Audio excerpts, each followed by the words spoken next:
एक राज्य था जिसका नाम जूनागढ़ था। राज्य में सभी लोग बहुत ही अच्छे थे। जूनागढ़ के राजा भैरव सिंह अपनी प्रजा का बहुत ध्यान रखते थे, मगर भैरव सिंह राज्य में हो रही चोरी से बहुत परेशान थे। इस राज्य में सीनू और मीनू नाम के दो चोर घुस आए थे। यह दोनों जिस नगर में जाते वहां कई महीनों तक रहते और चोरी करते। दिन में ये दोनों इधर उधर घूमते और रात में दोनों चोरी की योजना। क्यों ना राजमहल में सेंध मारी जाए। सुना है महल में बहुत सोना चांदी भरा पड़ा है। महल में सोना चांदी के साथ सिपाही लेंगे तो उठाकर काल कोठरी में डाल देंगे, समझे? अरे इतना क्यों डर रहा है? एक बार चलकर देख लेते हैं क्या होता है? क्या पता कोई अच्छा हाथ लग जाए तो जीवन सफल हो जाएगा। हाँ। महल में अगर किसी ने पकड़ लिया तो नहीं यार, तुम ही जाओ, मैं ना पड़ता इस झमेले में। हाँ, तुमको चलना है कि नहीं? मगर ध्यान रखना जो भी मिलेगा वो मेरा होगा। हाँ, लेकिन राजमहल में चोरी कैसे की जाए? यहाँ सुरक्षा में पहरेदार 24 घंटे तैनात रहते हैं। जाओ, एक लंबी रस्सी, एक बड़ी सी चादर, लोहे की कीलें और हथौड़ी लेकर आओ। जाओ। मगर इनसे तुम करने क्या वाले हो? अरे लेकर चलो महल की तरफ, वहीं बताऊंगा तुमको कि क्या करना है। चलो लाओ, चादर मुझे इधर दो, मैं बताता हूँ तुमको क्या और कैसे करना है। ठीक है, बताओ भाई। तुम इन कीलों को दोनों दीवारों के सहारे चादर के चारों कोनों में गाड़ दो, जिससे हम उछलकर दीवार के ऊपर जा सकेंगे। ठीक है, लेकिन जो भी करना है होशियारी से करना है। सुना है राजमहल के सिपाही बहुत ज्यादा तेज हैं। देख लिया ना तो कहीं कुत्ते ना छोड़ दें। देखो करो जो कहा है। सोना चाहिए कि नहीं? कर तो रहा हूँ, वरना यहाँ क्यों आता? मरने के लिए। हम इस चादर की मदद से ऊपर पहुँच जाएंगे और फिर महल के अंदर। दोनों ने काफी कोशिश की, उछलते और फिर धड़ाम से नीचे आ जाते। ऐसा करते करते दोनों की कमर जवाब देने लगी थी। भाई मेरे से नहीं होता है, बार बार ऐसे उछलना। मेरी कमर, कुछ और भी सोचना पड़ेगा, ऐसे काम नहीं चलेगा। इस तरह से तो हम नहीं चढ़ पाएंगे। एक काम करो, इन कीलों को निकालो, इन्हें दीवार पर गाड़ कर ही ऊपर चढ़ते हैं। बुद्धू हो क्या? इन कीलों को दीवार में गाड़ते हुए इतनी आवाज होगी कि सारा राजमहल जाग जाए। महल के ऊपर जो घड़ी लगी है वो समय बताने के लिए हर घंटे बजती है। इस घंटे की आवाज में हथौड़े की आवाज तब जाएगी और किसी को पता भी नहीं चलेगा।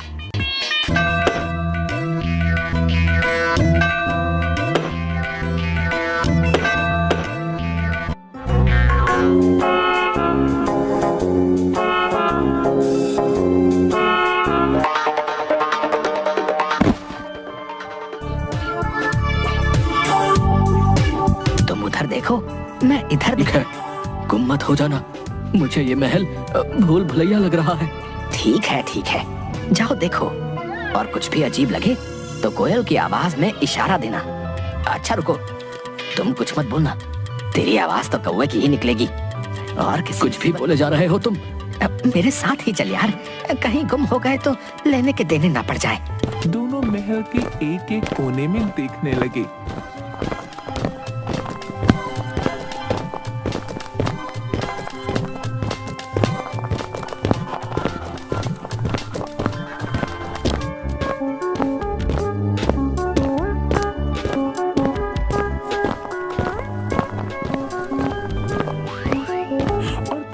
बाद एक बक्सा जो कि कमरे में रखा था उसे लेकर रफू चक्कर हो गए। अगले दिन जब भैरव सिंह को चोरी का पता चला तो उसे ये जानकर बड़ी हैरानी हुई।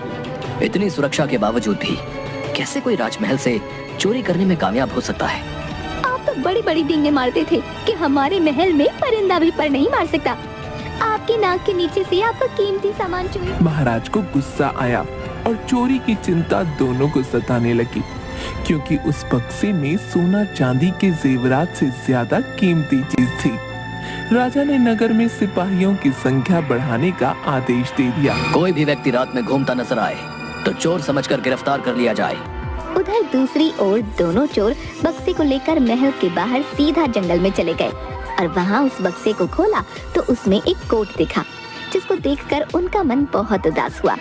हे भगवान, मैंने तो सोचा कि आज बहुत बड़ी चीज मिली है जिससे मेरी 7 पुश्तें बैठकर खाएंगी, मगर ये तो एक मामूली कोट निकला। अब मैं इसका क्या करूं?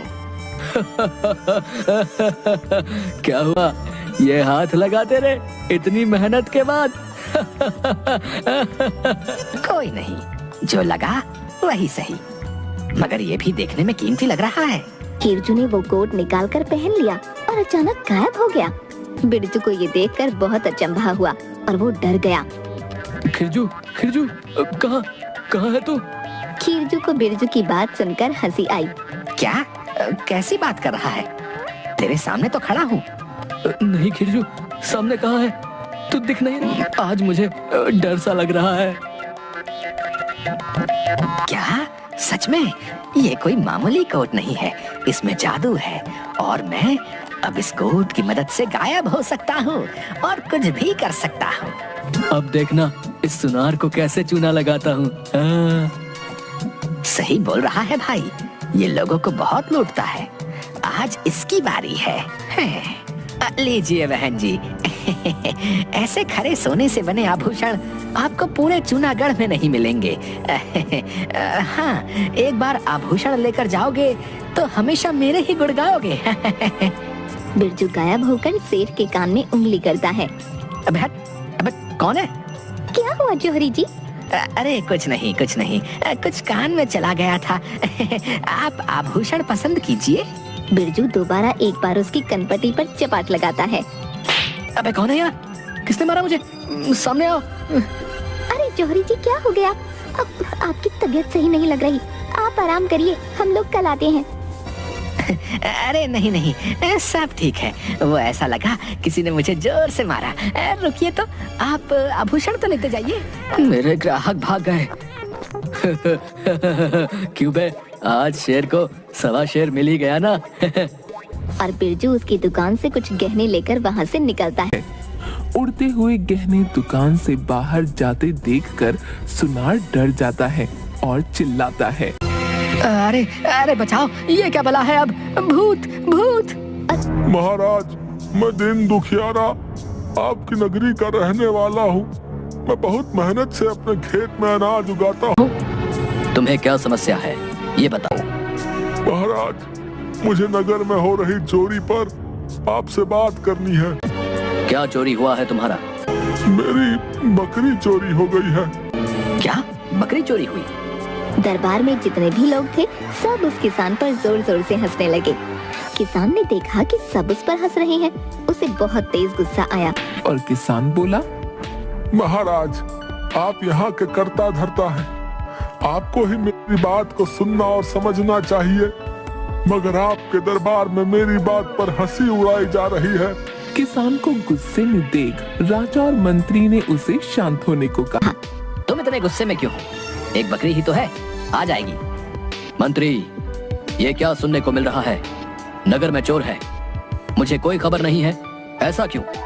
महाराज, मुझे थोड़ा सा सुनने को मिला था, मुझे लगा कोई ऐसे ही मजाक कर रहा है। जाओ और पता लगाओ कि आखिर ये कौन कर रहा है और नगर में अब तक कितनी चोरियां हो चुकी हैं। जैसा आपका हुक्म महाराज।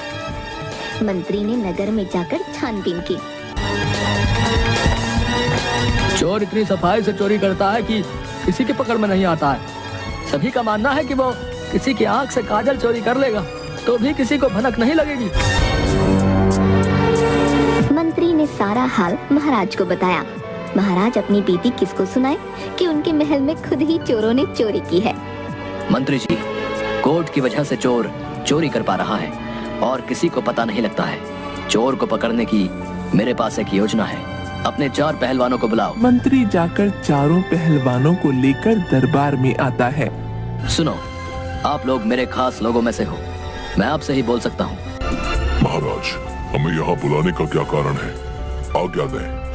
वैसे भी बहुत दिनों से किसी को पीटा नहीं है, आज हाथ थोड़ा साफ हो जाएगा। नहीं, किसी को मारना नहीं है, मैं हिंसा के विरोध में हूँ। बस आप लोगों के भरोसे मैं चोर को पकड़ना चाहता हूँ। राजा ने सबको योजना समझाई और फिर राजा ने सबको रात में महल में रुकने के लिए कहा। आज आप सभी यहाँ रुक जाएं और आराम योजना के अनुसार रात को ही सबको काम करना है। ठीक है, मैं इन सबके रहने का इंतजाम करता हूँ। ठीक है, जाओ। गांव में शोर हो गया कि राजा ने कुछ पहलवानों को महल में रखा है। राजा ने कुछ कीमती चीजों की रखवाली के लिए उनको बुलाया है। एक चौपाल में बैठकर गांव के लोग यही बात कर रहे थे। पता नहीं अब क्या होगा, राजा ने इनको क्यों बुलाया है? क्या फायदा, चोर पिछली बार की तरह फिर चोरी कर ही लेगा। ओए नहीं तो क्या, पिछली बार भी इतनी कड़ी पहरेदारी करवाई थी, फिर भी चोरी हो गई थी। ऐसा नहीं है बच्चों, मैंने भी इसी गांव में अपनी उम्र बिता दी। राजा अपनी रक्षा करना जानता है, समझे? खीरजू यही सब सुन रहा था। राजा ने अब ऐसा कीमती क्या अपने महल में रखा है जो मुझे नहीं पता? मैंने तो आखिरी बार सब देख लिया था। अरे तुझे क्या मुश्किल है, तेरे हाथ तो जादुई कोट लगा है। अब तो कुछ भी कर, किसी को क्या पता लगेगा। अब ये बात मेरे स्वाभिमान की है। आज जाऊंगा और राजा का ये घमंड भी तोड़ दूंगा। राजा ने पूरे महल में अंधेरा करवा दिया था, क्योंकि राजा को पता था चोर क्या सोचकर ये आएगा और उसको कैसे पकड़ सकते हैं। राजा ने अपने सिपाहियों से कहा, सब लोग जाकर अपना अपना एक कोना पकड़ लो। आज वो चोर जाना नहीं चाहिए। ठीक है महाराज, मगर इस अंधेरे में कैसे पकड़ेंगे उसे? हमको कुछ नहीं दिख रहा है। वो तुम लोग मुझ पर छोड़ दो और जाकर अपनी जगह पर खड़े हो जाओ। खीरजू और बिरजू उस कमरे में आए, मगर बहुत अंधेरा होने से उन्हें कुछ सही से नहीं दिख रहा था। भाई, तुमको कुछ दिख रहा है क्या? नहीं बड़े भैया, इस अंधेरे कमरे में क्या कोई कीमती चीज होगी? हम दोनों को किसी और को ही निकालने आना पड़ जाएगा। डर सा लग रहा है। एक काम कर, गाना गाते हुए चलते हैं, दोनों को डर नहीं लगेगा। क्यों, आपको डर लग रहा है क्या? इतने बड़े होकर डर रहे हो? आपको तो कोई देखेगा नहीं, मगर इस गाने से मैं तो पकड़ा जाऊंगा ना। चुपचाप चल, कुछ नहीं होगा। अरे पगले, मैं हूँ ना। आप हो तभी तो डर है। आपको यहाँ आना ही नहीं चाहिए था। ज्यादा लालच अच्छा नहीं है।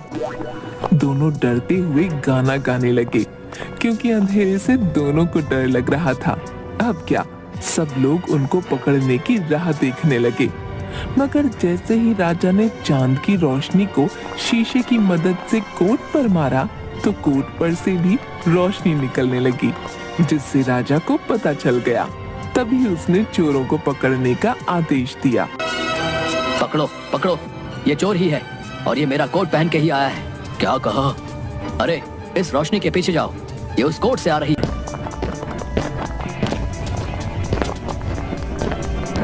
पहलवानों ने रोशनी के चलते उस खीरजू को पकड़ लिया। मैंने पकड़ लिया है। पकड़ लिया है।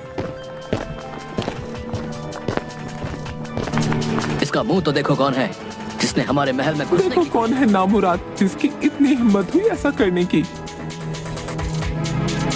राजा, रानी और बाकी सब खीरजू को देखकर काफी नाराज हुए कि इसने ऐसा क्यों किया।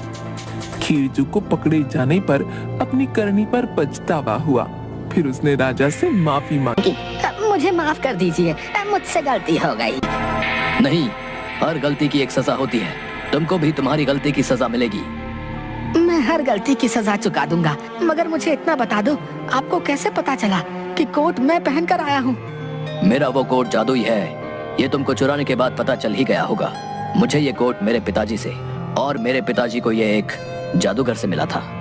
ये कोई मामूली कोट नहीं था और कोई गलत इस्तेमाल ना आए, इसलिए हमने इसे तहखाने में रखा था। तुमने वहाँ से इसको भी चुरा लिया और इसका गलत इस्तेमाल किया। जब भी इस कोट का कोई गलत इस्तेमाल करता है और उसके ऊपर अगर चांद की रोशनी पड़ जाए, तो इसके अंदर एक अजीब सी रोशनी चमक उठती थी और इसी वजह से तुम पकड़े गए।